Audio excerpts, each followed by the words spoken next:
आज एक्सप्लोर करेंगे उत्तराखंड की ट्रैवल आइटिनरी और बजट। हमेशा की तरह हमने चेक करे फ्लाइट चार्जेस और जॉलीग्रांट एयरपोर्ट की फ़्लाइट्स थी 19,000 अबाव।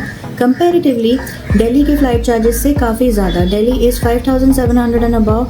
तो हमने डिसाइड किया कि दिल्ली होते हुए जाएंगे हमारे डेस्टिनेशंस जो कि है ऋषिकेश, देहरादून और मसूरी, क्योंकि Delhi is the most preferable option.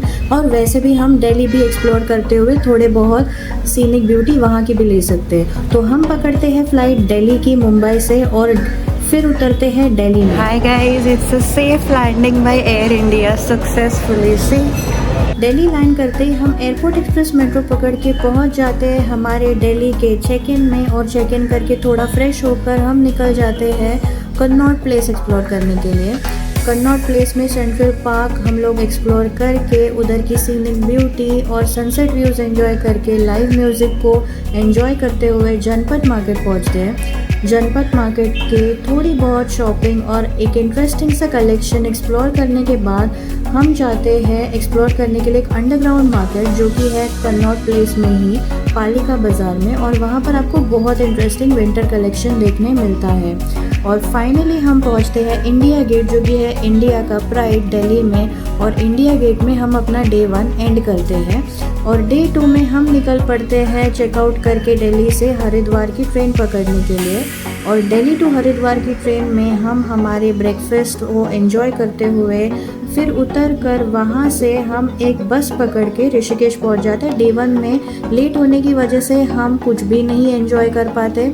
Day 2 में ऋषिकेश में एक स्कूटर बुक करके हम निकल पड़ते हैं ऋषिकेश के नीर वाटरफॉल में। नीर वाटरफॉल के बाद हम एक्सप्लोर करते हैं गोवा बीच को, और गोवा बीच से होते हुए हम एक इंटरेस्टिंग सी एक्सप्लोर करने के लिए पहुंच जाते हैं जगह भूतनाथ टेम्पल की। भूतनाथ टेम्पल से व्यूज़ भी इतने सीनिक है कि बहुत सुंदर लगता है। वहाँ से हम पहुँच जाते हैं 84 कुटिया, जिसमें हमें बीटल्स बैंड का बीटल्स आश्रम भी देखने मिलता है और एक इंटरेस्टिंग सी फ़ोटो गैलरी भी। और वहाँ से हम अपना फाइनल लोकेशन एंजॉय करते हैं ऋषिकेश में जो है राम झूला। राम झूला में सनसेट व्यूज़ एंजॉय करते हैं। हम अपना डे एंड करके नेक्स्ट डे 3 में निकल पड़ते हैं देहरादून के लिए। देहरादून पहुंचते ही होटल चेक इन करके हम अपनी स्कूटी बुक स्कूटी बुक करने के बाद सबसे पहला डेस्टिनेशन करते हैं FRI जो कि है फॉरेस्ट रिसर्च इंस्टीट्यूट, जहां पर स्टूडेंट ऑफ द ईयर की भी शूटिंग हुई थी। और यहाँ के लैंडस्केप्स काफ़ी इंटरेस्टिंग है। और यहाँ से हम आगे हो पड़ते हैं टपकेश्वर महादेव के मंदिर की तरफ। ये मंदिर एक गुफा में है, और वहाँ से हम निकल पड़ते हैं क्लॉक टावर के पास। क्लॉक टावर के पास आपको पलटन बाज़ार में शॉपिंग का काफ़ी अच्छा विंटर कलेक्शन देखने मिलता है, जहाँ पर काफ़ी अफोर्डेबल रेंजेस में आपको मिलेंगे अच्छे कलेक्शंस। वहाँ से हम बेकरी कल्चर एक्सप्लोर करते हैं। बेक मास्टर्स, सनराइज़ बेकर्स और एलोराज मेल्टिंग मोमेंट्स जैसे कुछ बेकरीज जो देहरादून की पॉपुलैरिटी है, वहाँ से आप कुछ चीज़ें ज़रूर एंजॉय करके अपने साथ चल सकते हैं।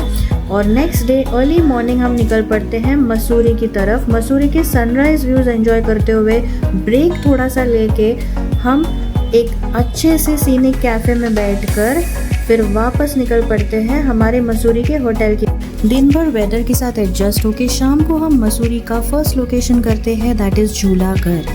झूला घर का अमेजिंग आर्किटेक्चर देखकर बहुत अच्छा लगता है। और इस झूला घर के बगल में ही आपको रोपवे मिलती है। रोपवे से आगे जाते हुए मॉल रोड पर अच्छा सा शॉपिंग कलेक्शन मिलता है, जहाँ पर आपको ईयर मफ्स, विंटर कैप्स और आपको कफ्तान्स भी मिल जाएंगे। ऑपोजिट टू झूला घर एक वंडरफुल सा फाउंटेन है जो कि एग्जैक्टली रोपवे के ऑपोजिट है। फिर आते हैं डे 2 पे। डे 2 पे हम सीधा बुक कर लेते हैं स्कूटी, और स्कूटी बुक करते हुए अच्छे से नज़ारे एंजॉय करते हुए हम पहुंचते हैं धनौल्टी की हसीन वादियों में। धनौल्टी की हसीन वादियाँ एंजॉय करते हुए हम आगे बढ़ते हैं एक डेस्टिनेशन की तरफ जिसका नाम है eco park. Eco park Dhanaulti में है, और धनौल्टी मसूरी का सबसे ठंडा एरिया माना जाता है। धनौल्टी में इको पार्क में आपको काफ़ी एडवेंचर्स देखने मिलेंगे, जैसे कि आपका रॉक क्लाइंबिंग या फिर आपका जिप लाइन हुआ, या फिर आप बहुत सारी चीज़ें एंजॉय कर सकते हो। यहाँ पर हम पहाड़ों वाली मैगी भी एंजॉय करते हैं। और लौट कर इवनिंग में हम थोड़ी शॉपिंग कर लेते हैं मॉल रोड पर। मॉल रोड पे आपको शॉपिंग का अच्छा कलेक्शन मिलता है हर इवनिंग में।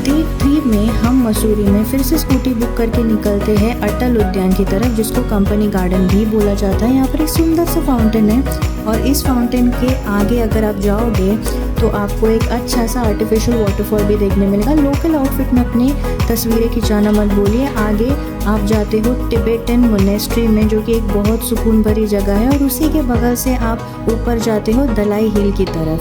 आप अपने लास्ट डे पर लीजर टाइम एंजॉय करके शाम को कुल्हड़ वाली कॉफ़ी भी पीने जा सकते हो। ये मेरा डे 4 था, जो कि मेरा लास्ट डे था मसूरी में, and I wanted to make that night very happening. I enjoyed the kulhad coffee a lot, और थोड़े से लाइव म्यूज़िक को एंजॉय करते हुए मैं जलेबी रबड़ी भी एंजॉय करती हूँ। और नेक्स्ट डे मैं निकल पड़ती हूँ कूली जी की हेल्प के साथ और पहुंचती हूँ देहरादून के प्रीमियम वेटिंग लाउंज में, जहां पर से मेरी ट्रेन है दिल्ली के लिए, और दिल्ली पहुंचकर मैं अपनी फ़्लाइट पकड़ के रवाना होती हूँ मुंबई के लिए।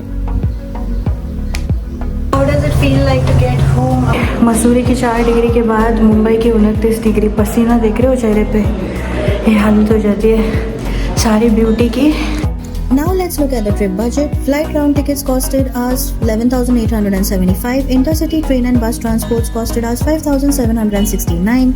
City transport, rental scooty and fuel costed us around 5,642. Hotel stays for 15,491 and food for 4,623 for a total of 43,400. You can reduce this budget by 10,000 by avoiding flight tickets and opting for train tickets.